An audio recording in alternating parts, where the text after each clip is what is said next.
40,000 लोग उनके मारे गए। तो टर्की को समझना चाहिए, जब आप विक्टिम है तो हम भी तो विक्टिम है। सवाल यहाँ पे पाकिस्तान में मुसलमान है, यहाँ मुसलमान कम है। तो टर्की से मैं समझता हूँ कि हमको ये इम्प्रेस करना है उनको, कि बताना है ये सब चीज़ें उनको। मैं पाकिस्तान की मिलिट्री हमेशा तंग करने वाली है इंडिया को, नहीं रुकने वाले। कैसे हम कब तक हम ये सब तमाशों को बर्दाश्त करेंगे? अगर ट्रेड आप बार बार बोले, ट्रेड क्या ट्रेड है भाई? पाकिस्तान से क्या ट्रेड करेंगे आप? भीख मंगे हैं वो लोग। $2 बिलियन लिए अभी वहाँ से IMF से, उन्होंने क्या ट्रेड करेंगे उन्होंने? बिल्कुल हम पाकिस्तान के दूल्हे भाई हो गए आजकल। हम ही दूल्हे भाई है पाकिस्तान के, कोई नहीं रहा वहाँ पे, हम ही रह गए। इतना बेबाक, इतना हैंडसम को दिख ही नहीं रहा पाकिस्तान वालों, खाली मैं ही दिख रहा हूँ भारत से। देखते रहो प्यारे मेरे को, सब सुनते रहो, ज्ञान बढ़ेगा। तुम्हारे दिमागों में जो भूसा भरा हुआ है साफ होगा, तुम्हारा इग्नोरेंस खत्म होगा। देखिए अभी जो टर्की का जो है ना, हम लोग ज़्यादा एक्सपोर्ट कर रहे हैं वहाँ पे, इंपोर्ट कम हो रहा, वो भी देख लो आप। और टर्की में कितने इंडियन बिजनेस के ऑफिस है वो भी देख लो आप, क्योंकि टर्की जो है यूरोपियन कस्टम का मेंबर है। तो अगर आप कोई ऑफिस टर्की में खोले तो जितने, अब जैसा पुंज एंड लॉयड एक कंपनी है, उन्होंने टर्की में उनका ऑफिस है, तो उन्होंने क्या करते, कोयला खरीद के लाके टर्की में डंप करते। जर्मनी में गए तो उनको 100% टैक्स देना पड़ता। वो भी गवर्नमेंट को देखना चाहिए। गवर्नमेंट को डिसीजन लेने का है, वो गवर्नमेंट बराबर ले सकती है, मगर टर्की को समझना है कि जब आप KPP और सीरिया में YPG बोलते, उनके खिलाफ आप बॉम्बिंग करें, अपने कंट्री में भी करे, इराक में करे, फिर इराक में जब मसूद बरजानी से उनका एग्रीमेंट हो गया वहां पे, तो आप रुक गए। फिर आप सीरिया में भी करते थे। अब सीरिया में आप जुलानी आपका आदमी है, जो जुलानी को आप सपोर्ट कर रहे, वहां पर भी आप उनसे एग्रीमेंट करें। अब KPP के आप जो अब्दुल्ला ओकलान उनका बहुत बड़ा लीडर है, उसको आप बातचीत कर रहे, उसमें 40,000 लोग उनके मारे गए। तो टर्की को समझना चाहिए, जब आप विक्टिम है तो हम भी तो विक्टिम है। सवाल यहाँ पे पाकिस्तान में मुसलमान है, यहाँ मुसलमान कम है। तो टर्की से मैं समझता हूँ कि हमको ये इम्प्रेस करना है उनको, कि बताना है ये सब चीजें उनको। 3 ऐसी एडवाइस सर जो गवर्नमेंट ऑफ इंडिया को आप देना चाहेंगे, जो आपको लगता है कि नहीं सब नहीं। अब आशीष देखिए, ये सब आप प्लीज डिप्लोमेटिकली कैसे हैंडल किया जा सकता है और ज्यादा इस सिचुएशन? नहीं अब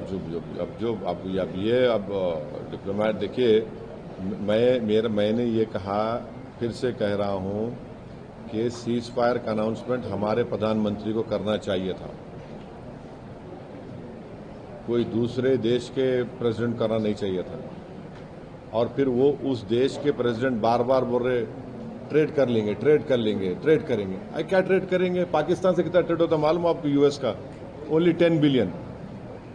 इंडिया का US से कितना ट्रेड होता? 150 बिलियन के ऊपर होता। अब फिर ये हम जो अभी ट्रेड एग्रीमेंट कर रहे हैं US से, उसमें टारगेट है 500 बिलियन का।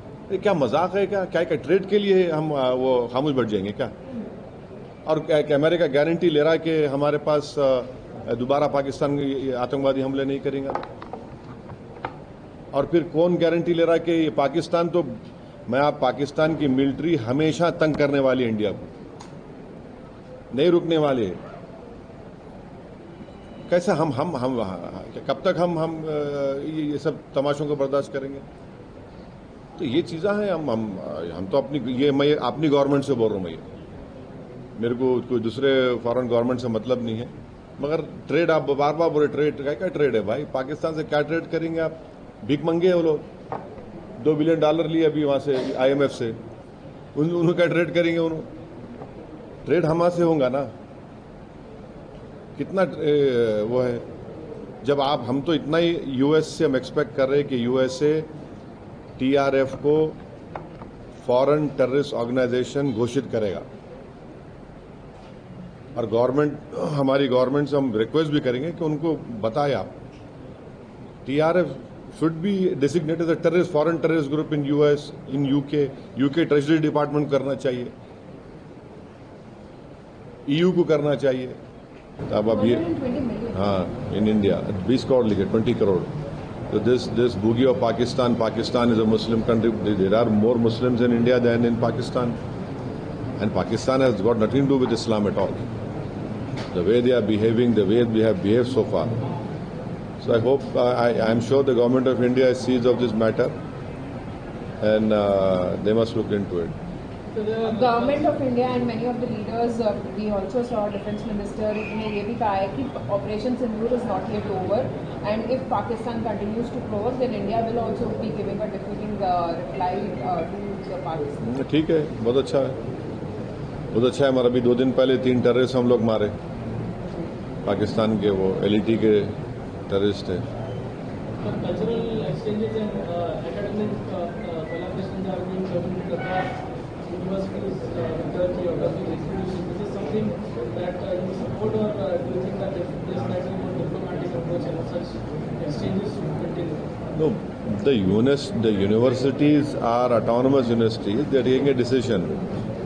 But what we must remember is that there is a joint training of pilots of Pakistan and China, right? And secondly, the majority of Pakistan military equipment is Chinese, more than 60-70%. Thirdly, these aircrafts which the Pakistanis are flying are leased Chinese aircraft. We are stuck with China at Galwan. 50,000 soldiers are right now placed over there in a tough terrain.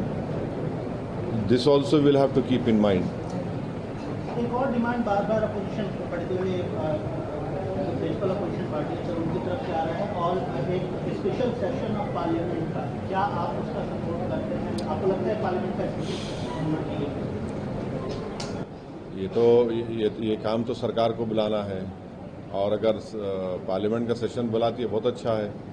देखिए, parliament के rules में ये provision भी है कि आप in camera भी parliament proceedings कर सकते हैं विदाउट आउटसाइड वर्ल्ड नोइंग, उसका भी प्रोविजन है. तो अगर बुलाती है तो बहुत अच्छा है, वरना तो फिर अब तो जुलाई में तो मानसून सेशन होगा ना. सर, पहलगाम के बाद पूरे पाकिस्तान का सोशल मीडिया आपको टारगेट कर रहा है सर, किस तरह से खड़ा रवैया? बिल्कुल, हम पाकिस्तान के दूल्हे भाई हो गए आजकल. हम ही दूल्हे भाई है पाकिस्तान के, कोई नहीं रहा वहाँ पे, हम ही रह गए. इतना बेबाक, इतना हैंडसम को दिख ही नहीं रहा पाकिस्तान वालों, खाली मैं ही दिख रहा हूँ भारत से. देखते रहो प्यारे मेरे को, सब सुनते रहो, ज्ञान बढ़ेगा. तुम्हारे दिमागों में जो भूसा भरा हुआ है साफ होगा, तुम्हारा इग्नोरेंस खत्म होगा.